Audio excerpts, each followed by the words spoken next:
आज बहुजन अधिकार सम्मेलन की आवश्यकता क्यों? इसलिए कि आज भारतीय संविधान की शपथ लेने वाले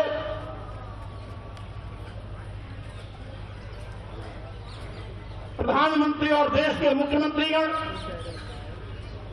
भारतीय संविधान द्वारा प्रदत्त अनुसूचित जाति, अनुसूचित जनजाति और पिछड़े वर्गों के आरक्षण को लगातार खत्म करने में लगे हुए हैं।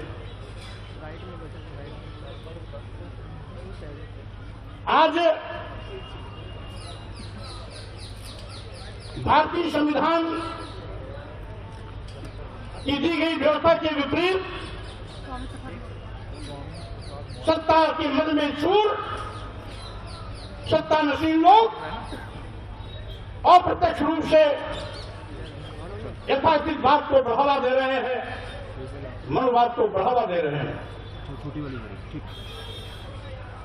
आज आरक्षण पर डकैती डाली जा रही है। संविधान को निष्प्रभावी और शून्य किया जा रहा है। बहुजन समाज के अधिकारों को एक एक करके खत्म किया जा रहा है। इसलिए आवश्यकता है बहुजन अधिकार सम्मेलन की। हम लोग नारा देते रहे, हर जोर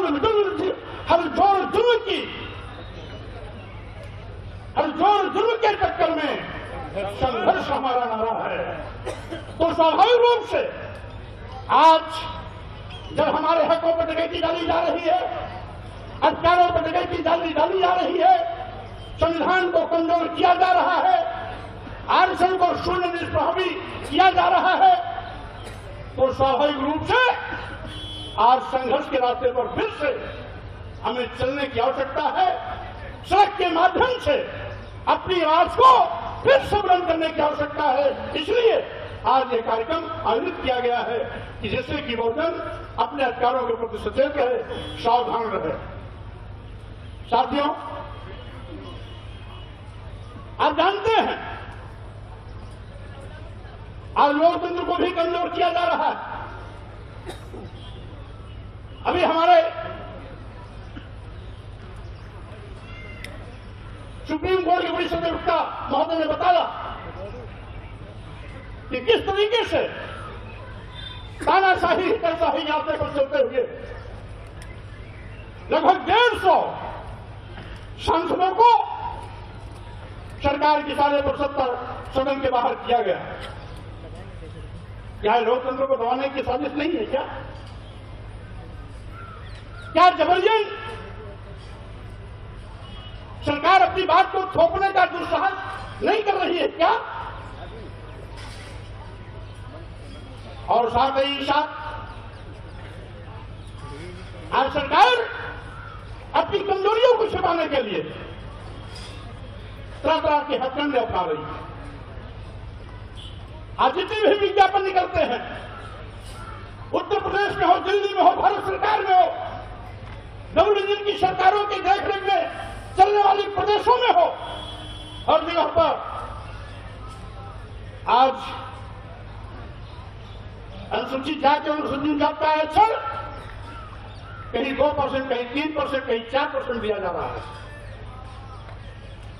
पिछड़े वर्गों के 27% आरक्षण के सापेक्ष कहीं 5%, कहीं 6%, कहीं 8% दिया जा रहा है। तमाम विज्ञापनों को देखने से पता लगता है तमाम विभागों में आरक्षण को तो शून्य कर दिया जाता है। अभी अभी ऐसे कई उदाहरण हैं जिसको मैं समय समय पर अपने ट्विटर के माध्यम से सामने भी करता रहता हूं। और इस तरीके से आज हकों पर डकैती डालना, साथियों, उसमें बहुत कुछ भूमिका हमारी आपकी भी है। 1937 की जाति जनगणना के आधार पर मात्र 3.5% ब्राह्मण है, 3% क्षत्रिय है, 1.5% वैश्य, तीनों को जोड़ लिया जाए तो लगभग 7-8% होता है। यानी शेष तो बहुजन समाज है। तो 8% लोग अपने बलबूते पर सरकार नहीं बना सकते हैं।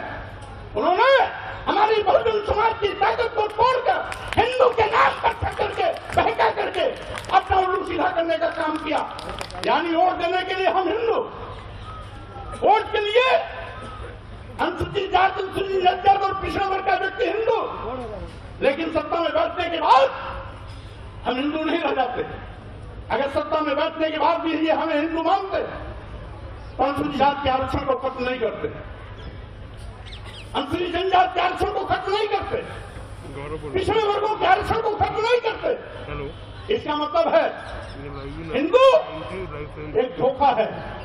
और वैसे भी 1995 माननीय सर्वोच्च न्यायालय ने अपने आदेश में कहा था हिंदू कोई धर्म नहीं, ये लोगों के जीवन जीने की एक शैली है। यही नहीं, जो सबसे बड़े धर्म के ठेकेदार बनते हैं, आरएसएस के प्रमुख मोहन भागवत जी ने भी कहा है, एक नहीं 2 बार कहा, हिंदू धर्म नाम का कोई धर्म नहीं है, बल्कि लोगों के जीवन जीने की एक कला। देश के माननीय प्रधानमंत्री जी ने भी कहा, माननीय मोदी ने भी कहा, हिंदू धर्म नहीं है। और अभी 1-2 महीने पहले माननीय गडकरी जी ने भी कहा, एक मीडिया कॉन्क्लेव में कहा। लेकिन इन लोगों के कहने से किसी की भावना आहत नहीं होती है। अगर स्वामी प्रसाद मौर्य कह देते हैं हिंदू धर्म नहीं है बल्कि एक धोखा है, और जिसे हम हिंदू धर्म कहते हैं वो कुछ लोगों के लिए धंधा है। जब हम कहते हैं कि ये कुछ लोगों के लिए धंधा है तब पूरे देश में भूचाल मच जाता है। लेकिन वही चीज अगर मोहन भागवत जी कहते हैं, माननीय प्रधानमंत्री नरेंद्र मोदी जी कहते हैं, माननीय गडकरी जी कहते हैं, तो किसी की भी भावना आहत नहीं होती। अगर वही चीज स्वामी प्रसाद मौर्य कह देते हैं तो लोगों की भावना इतनी कमजोर होती है कि उनकी भावनाएं आहत हो जाती है। क्या विडंबना है। माननीय सर्वोच्च न्यायालय ने 1995 में कहा